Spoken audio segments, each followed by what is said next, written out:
اسلام دشمن طاقتیں مسلمان سمجھتی ہیں، ایسے مسلمان سمجھے جانے والے تمام لوگوں کو متحد ہو کر اس بے ایمانی کی لڑائی کو لڑنا چاہیے۔ متحد ہو تو بدل ڈالو نظام گلشن، منتشر ہو تو مرو چلاتے کیوں ہو۔ السلام علیکم ورحمۃ اللہ وبرکاتہ۔ دوستو، کچھ دن قبل مفتی مطیع الرحمان صاحب رضوی نے ایک بیان جاری کیا تھا برسر ممبر، وہاں علماء بھی موجود تھے اور عوام بھی۔ تو آپ نے ساری مسلمانوں سے جو ہندوستان میں مسلمان کہلاتے ہیں انہیں کلمہ کی بنیاد پر اتحاد ہونے کی دعوت پیش کی۔ آج بنام مسلمان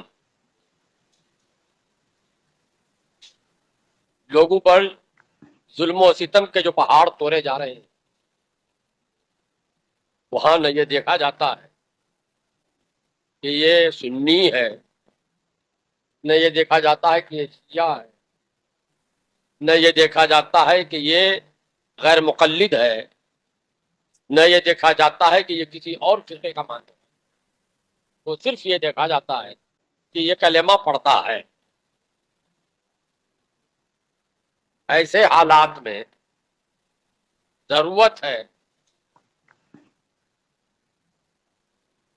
کلمہ کو ہر فرقہ اپنے اپنے تشخصات کے ساتھ، ہم اہل سنت کا جو عقیدہ ہے ہم اس پر قائم رہیں۔ دوسرے لوگ اگر اپنے عقیدے پہ قائم رہنا چاہیں تو بھی رہیں، مگر بنام اسلام سب شیشہ پلائی ہوئی دیوار ہو جائے۔ تو اس بیان کو لے کر مولانا توقیر رضا صاحب سے کسی نے سوال کیا کہ مفتی مطیع الرحمان رضوی صاحب نے سب کو دعوت پیش کی کلمہ کی بنیاد پر اتحاد ہونے کی، تو اس پر آپ کیا سوچ رکھتے ہیں؟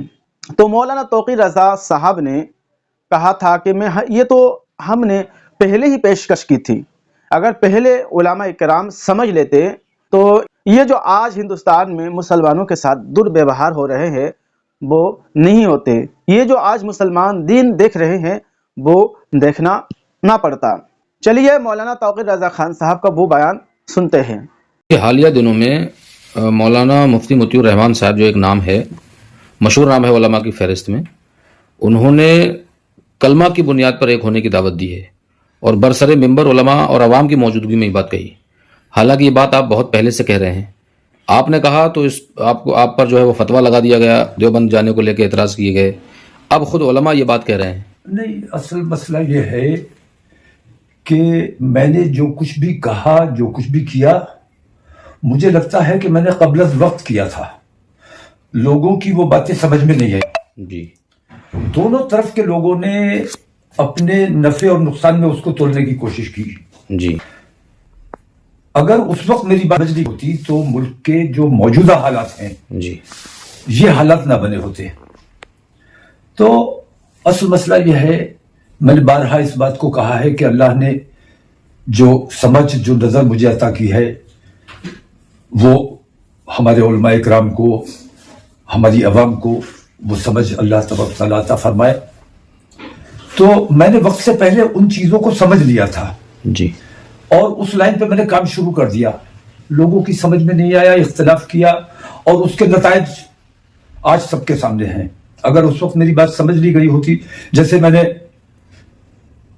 مسلک میں اتحاد کی بات کبھی نہیں کی، عقائد میں اتحاد کی بات کبھی نہیں کی، مسلمان سمجھے جانے والے تمام لوگ، جنہیں ہندووادی سنگٹھن مسلمان سمجھتے ہیں، جنہیں ہندووادی پارٹیاں مسلمان سمجھتی ہیں، جنہیں اسلام دشمن طاقتیں مسلمان سمجھتی ہیں، ایسے مسلمان سمجھے جانے والے تمام لوگوں کو متحد ہو کر اس بے ایمانی کی لڑائی کو لڑنا چاہیے۔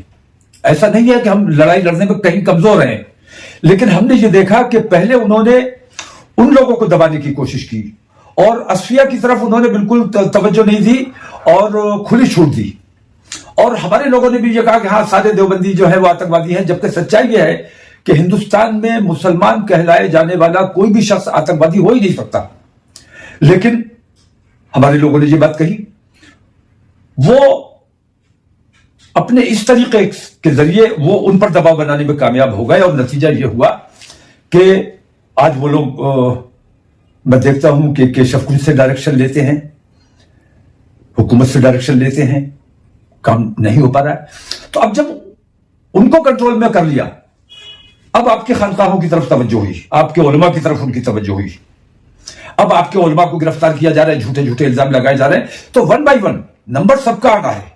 ان چیزوں کو ہم نے محسوس کر کے مہم اس وقت چلائی تھی، اب سے 20-22 سال پہلے، لیکن اس کو نہیں سمجھا گیا۔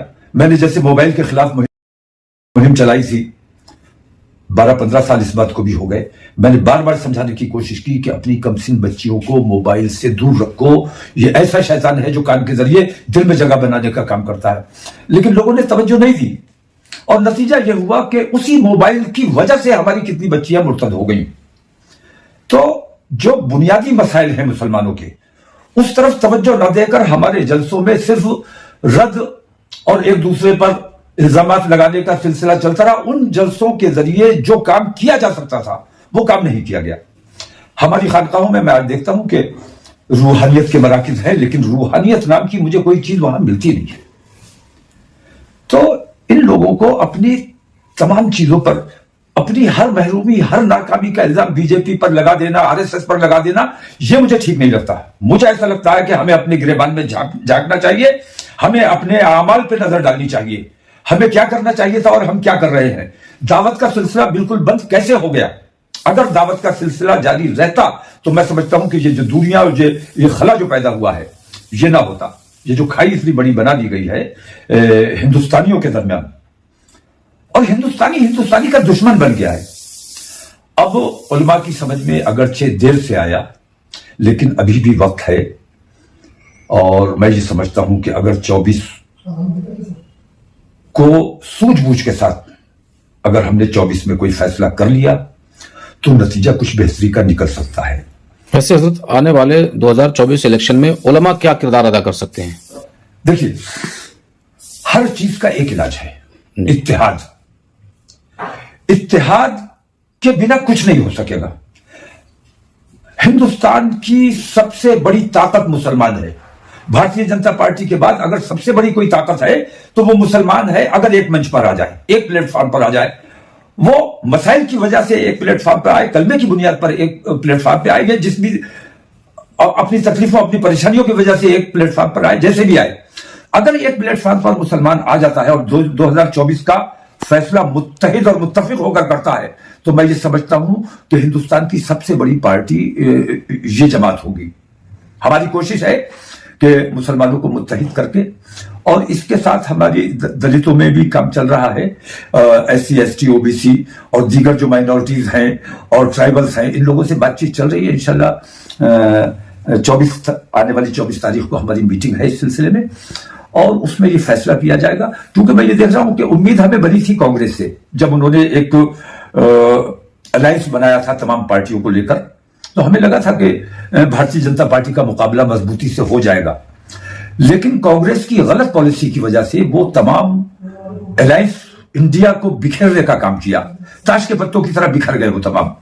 تو اب میں سمجھتا ہوں کہ کانگریس اگر مسلم مائنس کر کے دیکھا جائے تو کانگریس کے پاس اپنا کوئی ووٹ بینک نہیں ہے۔ سماجوادی کو مسلم مائنس کر کے دیکھیے ان کا اپنا کیا ہے۔